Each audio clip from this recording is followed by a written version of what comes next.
Assalamualaikum warahmatullahi wabarakatuh. Selamat bertemu kembali dengan saya Hafidz Ihsan Maulana pada mata pelajaran perbankan dasar dengan materi fungsi bank dan jenis-jenis bank. Oke, mohon disimak dengan baik-baik dan dicatat pada buku pelajaran kalian. Nah, sekarang kita membahas tentang fungsi bank. Apa sih fungsi bank itu? Itu ya. Nah, begitu besar peranan bank bagi masyarakat dan pentingnya dunia perbankan bagi kita karena melalui fasilitas bank sebagai perantara keuangan. Nah, masyarakat dapat memperoleh dana yang dibutuhkannya. Nah, lihat di sini ada peta konsep atau skemanya. Di sini ada masyarakat yang kelebihan dana, ada masyarakat yang kekurangan dana, gitu. Nah, maksud dari peta konsep ini ya bahwa nasabah yang kelebihan dana menyimpan uangnya di bank dalam bentuk simpanan giro, tabungan, dan deposito. Nah, bagi bank, dana yang disimpan oleh masyarakat sama seperti membeli dana. Nasabah sebagai penyimpan dana dan bank sebagai penerima titipan simpanan. Nah, jadi bank ini sebagai penerima titipan simpanan. Gitu. Ketika simpanan tersebut oleh bank diberikan jasa berupa bunga. Tadi ya. Jadi si kelebihan dana ini menyimpan ke bank ini dalam bentuk baik simpanan giro maupun tabungan dan deposito. Nah, nanti nasabah yang akan memperoleh balas jasa berupa bunga bagi bank konvensional ya, atau nanti bagi hasil untuk bank yang berdasarkan prinsip syariah. Nah, besar bunganya pun itu tergantung besar kecilnya dana yang disimpan oleh nasabah. Itu intinya nanti ada kickback ya, ada keuntungannya di sini. Nah, nanti oleh bank itu dana yang disimpan masyarakat itu nanti dipinjamkan kembali pada nasabah yang membutuhkan dalam bentuk kredit. Nah, ini masyarakat yang kekurangan dana ya. Masyarakat yang kekurangan dana ini biasanya untuk modal usaha ya, modal usaha biasanya. Tak mungkin kalau masyarakat yang meminjam ke bank ini rata-rata ini untuk modal usaha gitu. Nah, masyarakat yang memperoleh kredit dari bank diwajibkan untuk mengembalikan pinjaman beserta bunga yang telah ditetapkan sesuai perjanjian. Nah, jelas nanti di sini masyarakat yang kekurangan dana ini yang meminjam uang ke bank ini nanti meminjam ini nanti sesuai perjanjian. Ya, nanti bunganya pun persentase bunganya pun nanti sesuai dengan perjanjian tersebut, gitu ya. Nah, sebagai perantara keuangan, bank akan memperoleh keuntungan dari selisih bunga yang diberikan kepada penyimpan bunga simpanan dengan bunga yang diterima dari peminjam. Nah, ini masyarakat yang kelebihan dana ini nanti ini kan dapat keuntungan sebenarnya dari bunga masyarakat yang meminjam dana gitu ya. Nah, ini ya, nanti ini masyarakat yang kekurangan dana ini terbantu, masyarakat yang kelebihan juga dapat keuntungan berikut dengan banknya tersebut gitu ya. Nah, keuntungan ini juga disebut dengan namanya spread based ya. Jenis keuntungan bunga ini biasanya diperoleh dari bank konvensional. Oke, ini tentang fungsi bank. Oke, lanjut. Nah, sekarang tentang jenis-jenis bank. Jenis-jenis bank ini yang pertama dilihat dari segi fungsinya. Ya, nanti kita bahas dilihat dari segi fungsinya apa saja nanti ya. Yang kedua, jenis perbankan dilihat dari segi kepemilikannya. Ya, nanti kita bahas juga. Yang ketiga, jenis perbankan dilihat dari segi status. Nah, nanti kita bahas juga nih. Yang keempat, jenis perbankan dilihat dari cara menentukan harga. Gitu. Lanjut. Nah, kita yang pertama ini ya, kita dilihat dari segi fungsinya ya. Bank ini dilihat dari segi fungsinya. Menurut Undang-Undang Pokok Perbankan Nomor 14 Tahun 1967, jenis perbankan menurut fungsinya ada bank umum, bank pembangunan, bank tabungan, dan bank pasar, bank desa, lumbung desa, bank pegawai dan bank lainnya. Ini menurut Undang-Undang Nomor 14 Tahun 1967.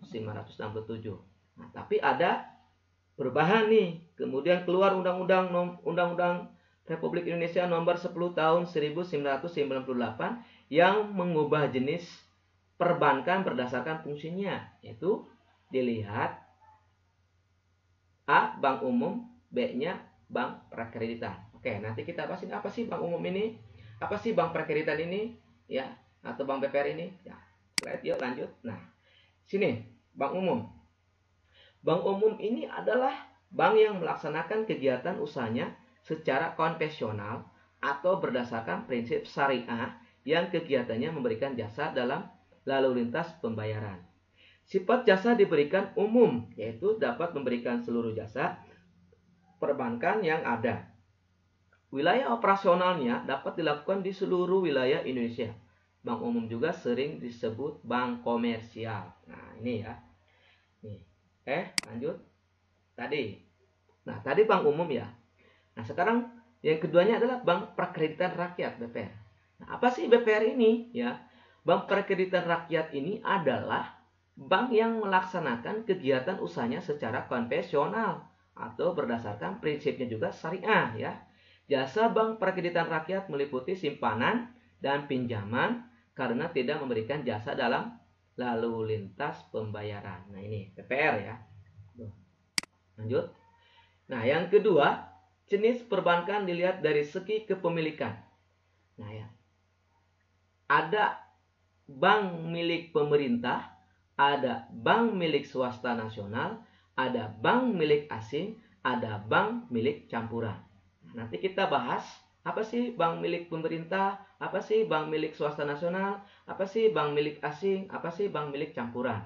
Oke, lanjut. Nah, sekarang kita membahas tentang bank milik pemerintah. Bank milik pemerintah merupakan bank yang akta pendirian dan modal banknya sepenuhnya dimiliki pemerintah Indonesia dan keuntungannya pun dimiliki pemerintah. Nah, bank milik pemerintah diantaranya, nah ini BNI, BRI, BTN, Bank Mandiri, dan bank pemerintah daerah seperti Bank Jatim, Bank DKI, Bank Jawa Barat, ada lagi Bank Banten, ya. Nah, dan bank pemerintah daerah lainnya, gitu. Ini adalah bank milik pemerintah. Oke, lanjut. Nah, bank milik swasta nasional. Nah, bank milik swasta nasional itu adalah bank sebagian besar sahamnya itu dimiliki oleh swasta nasional, ya. Akta pendirinya pun didirikan oleh swasta. Contoh milik bank swasta nasional seperti Bank Bumi Putra, Bank Sentral Asia, Bank Danamon, Bank Internasional Indonesia, Bank Lipo, Bank Mega, Bank Muamalat, Bank Niaga, dan Bank Universal ya. Ini masih banyak loh. Ini bank, tinggal dicari aja nanti di Google searching ya. Gitu. Oke, lanjut. C. Bank milik asing. Nah, kalau ini bank ini merupakan cabang dari bank yang ada di luar negeri, baik milik swasta asing maupun milik pemerintah asing ya. Kepemilikannya pun ini dimiliki oleh pihak asing ya. Contoh, Bank of America, Citibank, Bank of Tokyo, Bangkok Bank, Cash Manhattan Bank. Nah, ini Manhattan ini adanya di Amerika ya. Dan Hong Kong Bank dan bank asing lainnya yang ada di Indonesia. Nah, ini bank asing, bank milik asing ya. Oke. Nah, dan bank milik campuran. Apa sih bank milik campuran itu? Nah, jenis bank ini dimiliki oleh pihak asing dan pihak swasta nasional. Jadi ada dua-duanya nih, ada milik bank pihak swasta nasional maupun dimiliki oleh pihak asing. Contoh bank campuran ini ada Bank Pinconesia dan Bank Marincorp Interpacific. Lanjut. Nah, sekarang ketiga, jenis bank dilihat dari segi status. Kedudukan atau status ini menunjukkan ukuran kemampuan bank melayani masyarakat, baik dari segi produk, modal, maupun kualitas pelayanan. Ada bank devisa dan ada bank non-devisa.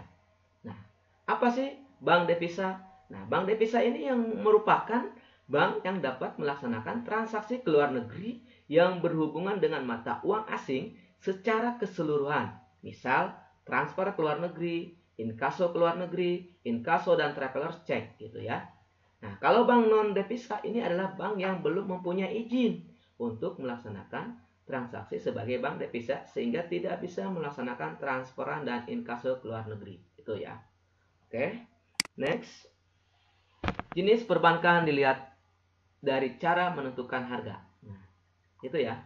Ada bank berdasarkan prinsip komersial, ada bank berdasarkan prinsip syariah Islam.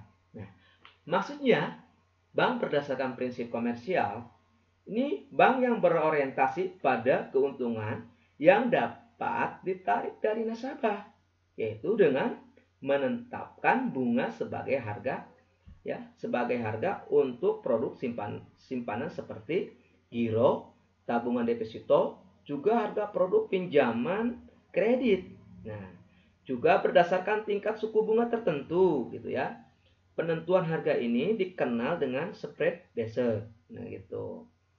Oke.